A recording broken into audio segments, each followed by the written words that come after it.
Holders हैं तो उनको भी ये चीज़ समझ में आए कि बिटकॉइन अगर नीचे भी जाता है तो भी हमारे प्राइस पर कोई इफेक्ट नहीं होने वाला है। हम ऐसी टेक्नोलॉजी के साथ जुड़े हुए हैं, ऐसे कॉइन के साथ जुड़े हुए हैं, ऐसे एक प्लेटफॉर्म में काम कर रहे हैं जो कि एक बहुत ही बेहतरीन प्लेटफॉर्म है। फ्रेंड्स, जेडी कॉइन क्यों इतना मजबूत प्लेटफॉर्म है, क्यों मैं इतनी बातें आपसे फर्मली बोल रहा हूँ कि जेडी कॉइन ऐसा है वैसा है, इतनी ज़्यादा इसकी स्पेशलिटी है, तो ऐसा क्यों है? तो इसके बारे में हम कुछ बात कर लेते हैं। मैं आपको कुछ चीज़ें ऐसी बताने वाला हूँ जो कि आपको लगेगा कि वास्तव में हम जिस प्लेटफॉर्म पे वो एक मजबूत प्लेटफॉर्म है। तो आइए बात करते हैं जेडी कॉइन के बारे में।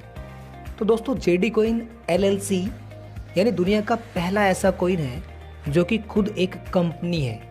जी हाँ, जो कि खुद एक कंपनी है। ये बिल्कुल सही कह रहा हूँ, जेडी कॉइन LLC।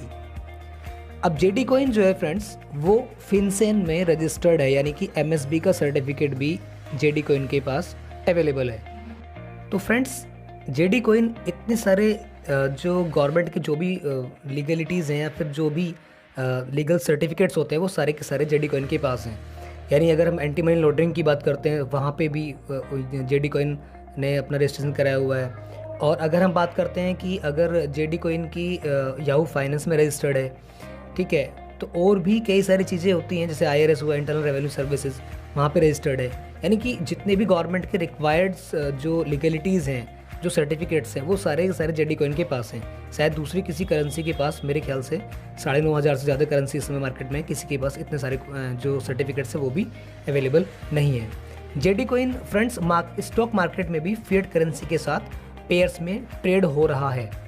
ये केवल ये जो मैं आपको बता रहा हूँ, ये सिर्फ 2-3 कॉइन ही है, जो BTC ETH हुआ, या फिर 2-3 कॉइन ही है जो कि इस तरीके से ट्रेड में है, जिसमें जेडी कॉइन जो वो आते ही उस मार्केट में लिस्ट हो गया है। फ्रेंड्स, जेडी कॉइन हाइड्रस 7 को लेकर के आ रहा है। जी हाँ, हाइड्रस 7 यानी कि एक ब्लॉकचेन टेक्नोलॉजी में एक रेवोल्यूशन होगा।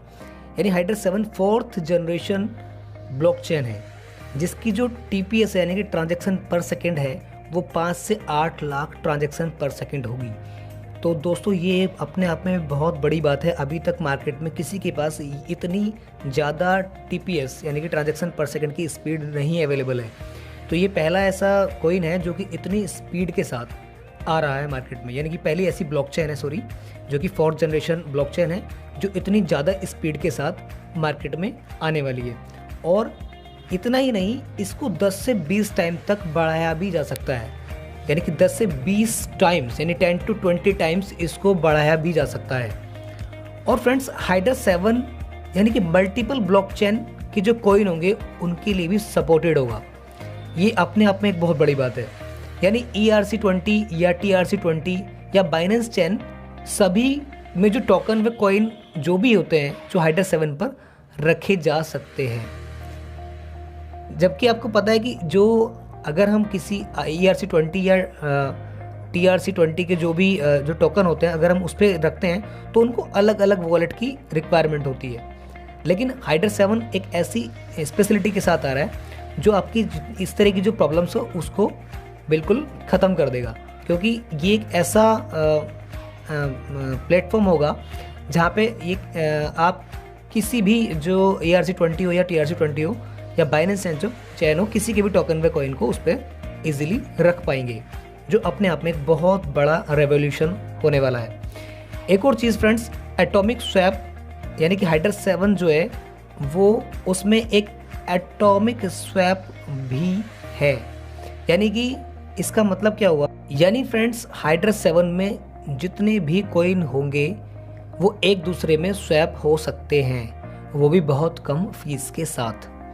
तो इतनी सारी टेक्नोलॉजी, इतने सारे सर्टिफिकेट्स, इतना सब कुछ होने के बावजूद भी अगर आप अभी भी वेट कर रहे हैं कि जेडी कॉइन या वॉच कॉइन हमें ख़रीदने चाहिए या नहीं ख़रीदने चाहिए, तो आप बहुत बड़ी गलती कर रहे हैं। क्योंकि जेडी कॉइन या वॉच कॉइन वो फ्यूचर होने वाला है, और वो कितना ऊपर जाएगा ये कोई नहीं जानता।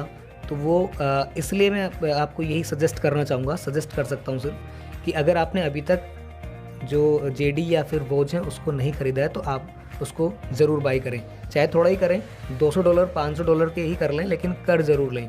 और बहुत सारे लोगों के जो सवाल हैं वो ऐसे भी आते हैं, मेरे पास फ़ोन भी आते हैं कि अभी तक जो जेडी कॉइन के प्राइस हैं वो राइज़ नहीं हो रहे हैं, वो ऊपर नहीं जा रहे हैं। तो फ्रेंड्स वो इसलिए नहीं जा रहे हैं क्योंकि अभी शिफ्टिंग चल रही है उनकी, आप साइट पे भी देख पा रहे हैं, हाइड्रा 7 पे शिफ्टिंग चल रही है। तो इसीलिए जो कंपनी ने खुद बोला है कि अभी जो प्राइस हैं वो ज़्यादा इंक्रीज़ नहीं होंगे, लेकिन जैसे शिफ्टिंग कंप्लीट होगी तो तब उसकी प्राइस में आपको जो इंक्रीमेंट है वो देखने को मिलेगा। तो अभी पैनिक होने की ज़रूरत बिल्कुल नहीं है। अगर आपके पास जेडी या वॉज दोनों में से कोई भी जो कॉइन है या टोकन है वो अपने पास संभाल के रखें, क्योंकि इसका फ्यूचर बहुत ब्राइट होने वाला है और आप सोच नहीं सकते इतना अच्छा इसका फ्यूचर होने वाला है। तो उम्मीद करता हूँ फ्रेंड्स कि मेरे द्वारा दी गई जानकारी से आप संतुष्ट होंगे और आपको बहुत अच्छी लगी होगी। और ऐसे ही आप बने रहिए, क्योंकि बहुत अच्छा लगता है, बहुत ज़्यादा अप्रिशिएशन भी मिल रहा है वीडियोस को देख के लोगों को। कई लोगों के अदर कंट्रीज से भी मेरे पास फ़ोन भी आए हैं कि आपकी जो वीडियो है वो अच्छी आपने बनाई है और उसमें